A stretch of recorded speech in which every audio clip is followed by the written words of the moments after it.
guests, Kernberg Days 2, Day 1, is continuing with the afternoon session. In the following 5 days, including today, we will have case presentations and discussions every day in the afternoon, and the first case presentation and discussion will be today.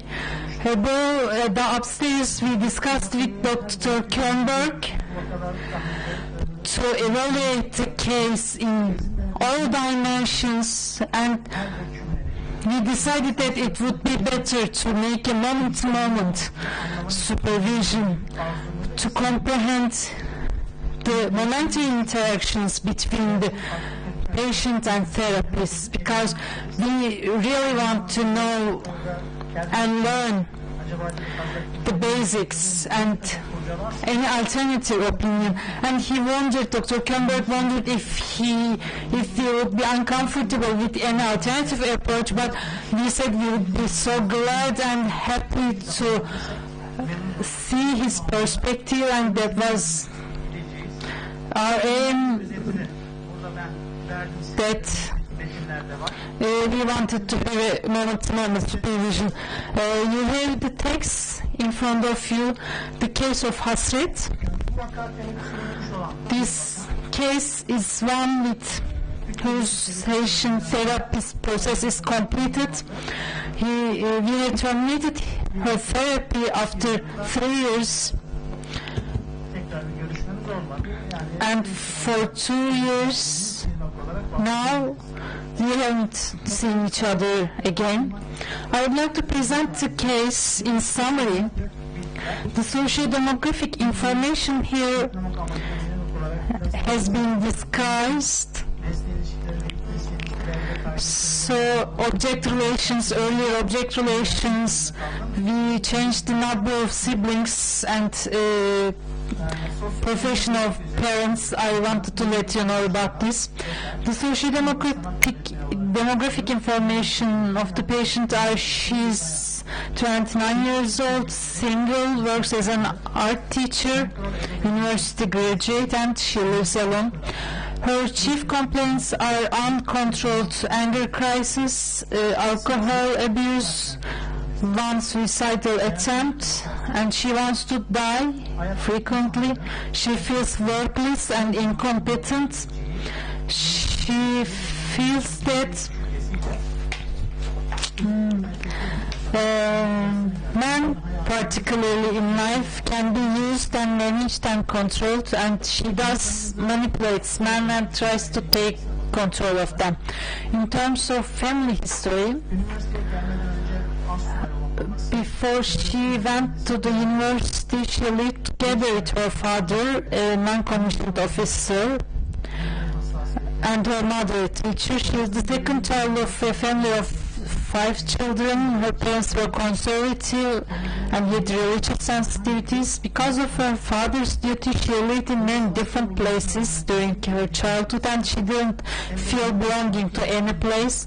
Although her father was a soldier, he was a passive person. Her mother was dominant.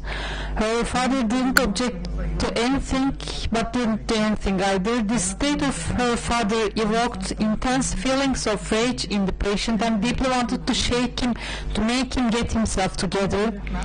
Her mother was a teacher and was mostly interested in students, trying to validate her existence through them. She's a dominant character at home and outside. She means the house and her husband. She makes the decisions. Nothing happens without the mother being unaware of it. She's smart, well-dressed, strict, and has goals. She forces her husband and children to direct them to certain goals. She's emotionally distant in terms of understanding her children. She's only affectionate when they comply with her. Otherwise, she withdraws her love, abandoning them to nothingness and lawlessness. It's not possible not to be affected from her mother's devaluing glances. It's as if dying. Her older sister is a passive woman, a housewife and married. The patient also feels an intense urge to shake her sister, to wake her up and make her own life. The only thing her parents have in common is the religious teaching and pressure on children. Any kind of social relationship is evaluated in terms of good or sin with reference to religion. This education model evoked great anger in the patient, but when she expressed her anger, she was emotionally punished and made worthless. In this case, the client appeared to comply, but never believed in what her family believed. She pretended to be as they wanted in the house and benefited from this, and had a potential to do any kind of action outside the house.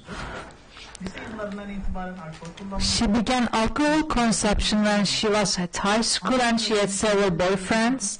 She attended the certain courses that were acceptable for her parents and used these places as spaces of acting out.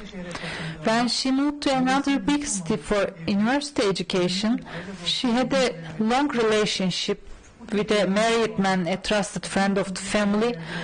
When she had affairs with most rich businessmen in luxurious hotels in the city where she had her university education. After those affairs and sexuality, she felt like used, worthless, and like scum. In order to get rid of these feelings and sexuality, she resorted to alcohol or sexuality again. She saw all men as prey to be hunted, and hunting difficult men was one of her biggest ambitions. For her mental status, she came to the first sessions in seductive, low-neck dressing and attempted to create an erotic environment. Her way of talking and acting was manipulative, trying to manipulate the therapist. She looked cheerful, laughed, and evoked a joyful atmosphere in the session. She didn't focus on herself but talked about other events. She didn't manifest any thought disorder but had severe acting out and serious oscillations about herself. She was smart and had good judgment. For structural personality traits, she has autonomous ego functions and reality testing is good. Ego limits are clear.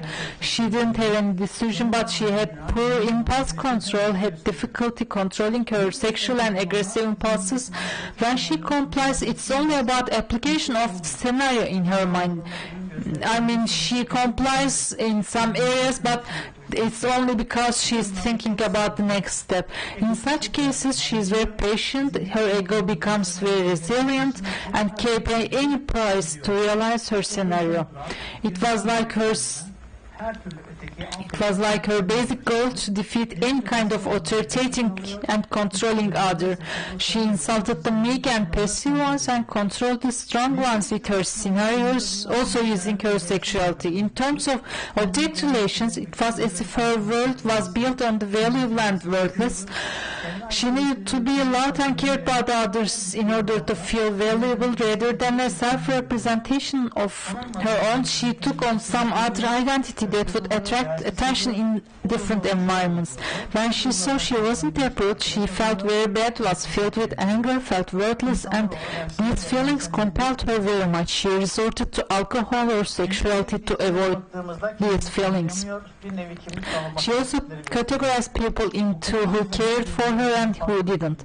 As for functions of the self, she couldn't define herself, kind of manifesting signs of identity diffusion. She had a different identity in different environments, like a chameleon.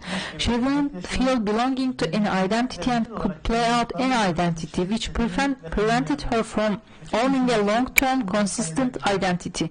She lived a plastic, pretending life, could not feel or define herself as full and in-depth. Her life was superficial, like sandcastles she became aware of internally, and it gave her pain, which constituted a source of motivation for therapy.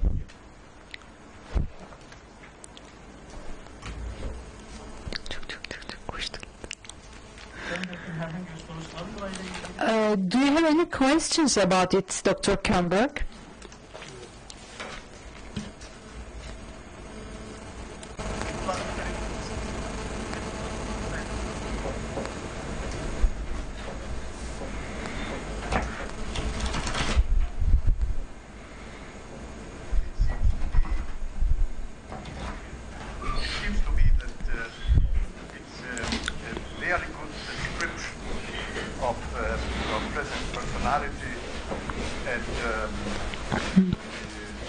Bana öyle geliyor ki bu çok güzel bir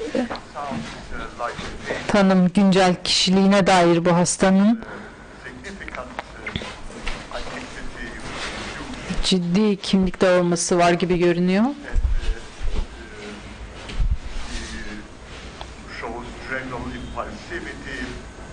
Dürtüsellik gösteriyor. Hem cinsel hem agresif hislere dair dürtüsellik. Kişiler arası ilişkilerinde ciddi sıkıntıları var. Çok manipülatif.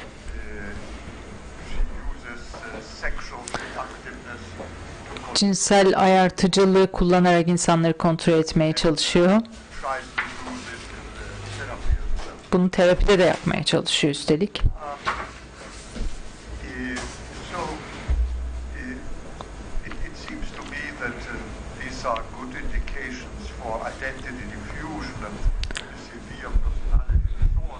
Bence bunlar kimlikte olmasının ve ağır kişilik bozukluğunun iyi göstergeleri.